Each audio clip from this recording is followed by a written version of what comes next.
So recently I was just scrolling through Resident Evil Twitter to see what was happening since it's been pretty dead. A lot of people were talking about the second trailer for GTA 6, rightfully so, because it's been over a year since anything happened on that. But aside from that, I was checking things out and I saw a tweet talking about what does Resident Evil 9 need. Now, I have made some takes over a lot of videos I've done in the past, but I was scrolling through what people were saying and I was quite intrigued enough to the point where I'm kind of inspired to make a video on this. So, let's talk about things that, in my opinion, Resident Evil 9 needs, and also don't forget to voice your takes in the comments down below, and hopefully the discussion could be very civil. That's what kind of video I want this to be. One of the answers that popped up a lot, and I 100% agree with this, is the replayability factor.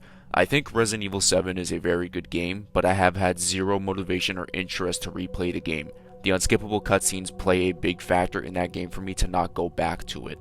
I recently did go back to Resident Evil Village, but it was more so because I'm reviewing the game again, and that video will come out soon. But I do think it did a better job comparing to RE7, but that's really it. I think the biggest thing for me is the very inconsistent pacing.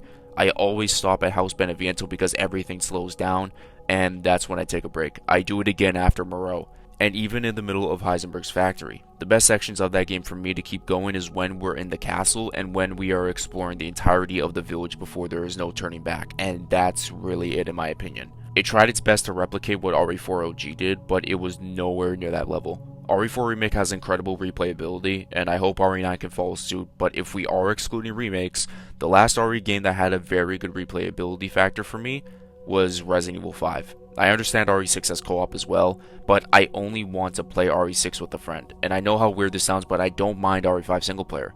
It's fun and co-op makes it even better. So again, this needs to have really good replayability because that is one of the key things for me that makes a Resident Evil game very good. Obviously, one of the main things was the story and talking about the BSA corruption using BOWs and going against everything they stand for. The cliffhanger in Village is too big to pass up on, and also Capcom has had too many cliffhangers in this franchise that haven't been answered yet. For example, what happened with Raymond and Jessica after Revelations 1, and Alex Wesker and her status after Revelations 2. This ending in RE8 is right there with those other ones, but this one can be answered a lot more sooner and there is very good time remaining. Also, the connections as well. For me, we need to know more about them and who is really behind the scenes pulling the strings. Is it Brandon Bailey if he's still alive? Is it this Mr. Simon guy that is the rumored antagonist? Are Raymond and Jessica mercenaries that joined this crime syndicate? There's too many questions going around with the story and who the villains are. It's most likely going to be that way with every new mainline game. Does Blue Umbrella play into a role of what is going on? Where does Jill stand in all of this, including other important BSAA members? With Ethan dead and the Winters family story, I'm assuming being done, it's best to steer into this direction in my opinion. And yeah, speaking of that, where is Jill? You guys all know how long she has been gone for. She came back in Death Island, but obviously we want more. And that movie took place in 2015, which was the last time we've seen her, Leon, Claire, and Rebecca. But for her, there's a lot to explore now with her character. How does she carry herself after the 3 years of torture she went through with Wesker? Is she the same person? We've only gotten so much in Death Island to where we just want more.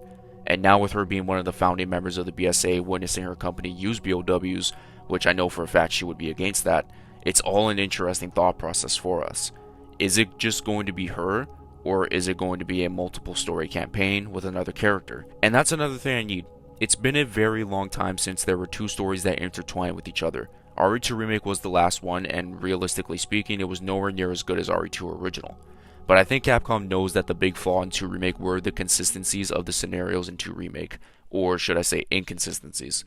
I think they want to tackle the ability of having two stories again, and I don't necessarily want one story and that being it. If there are people that are saying this is the most ambitious RE game ever, along with it being in development for who knows how long, but we do know it's probably been for a very long time, I need to see another RE game with two stories. It's been a while and I would be 100% on board with it, but also the execution needs to be better compared to 2 Remake. If it's on the levels of the OG RE2, then we are in for something special. And also don't add that second story as the DLC that we gotta pay for. Also, third person needs to be the main camera. As much as I didn't mind first person, it's not the camera I want to return or want it to be the staple for future games. And it felt like that camera solely belonged to Ethan. And I feel like Capcom is done with that camera, and the best evidence to prove that is the Shadows of Rose DLC being third person. Now, the option and possibility of both cameras being featured is definitely on the table, but I think Capcom will lean towards third person way more. And as for fixed camera, y'all know that meme about that Japanese soldier? Yeah, that's all I gotta say about it. Now there's another thing I don't necessarily think is a need, but I'm not going to talk about it in this video, but it could happen in Resident Evil 9. But I think that discussion in itself is something that is better suited for another video. Little touchy subject, but you'll understand when it comes out. This next one for me is a need. The two most successful RE engine games in my opinion are the RE2 and 4 remake. I know 7 is I believe top 3 in sales, but 4 remake is the fastest selling RE game of all time, so I'm going to say this. There needs to be some sort of combination in gameplay from both games. I don't want the characters to be nerfed or anything like that because we know since their first encounter with BOWs, they have evolved in every facet in terms of their combat. But also, I want a really good emphasis on horror. And I think there is a great way to balance that. And honestly, knowing that Koshi Nakanishi is the director behind RE9 possibly, I believe in him to deliver us something great. Have some good action features, but remember what makes RE so special with the horror being the main focus. And like I said, the action should be involved a bit too. Because RE has evolved into a action horror type of game. But maybe that's just the approach I want personally. Now obviously people can say this is a wish list or whatever, and there could be more things I can add, like location and if there will be a merchant or a village again. But I'll wait for the reveal trailer when that happens.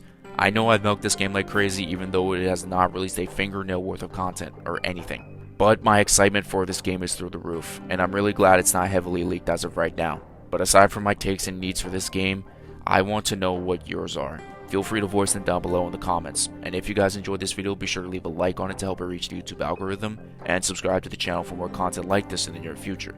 And as always, I'll catch you guys in my next video. Peace out, and much love.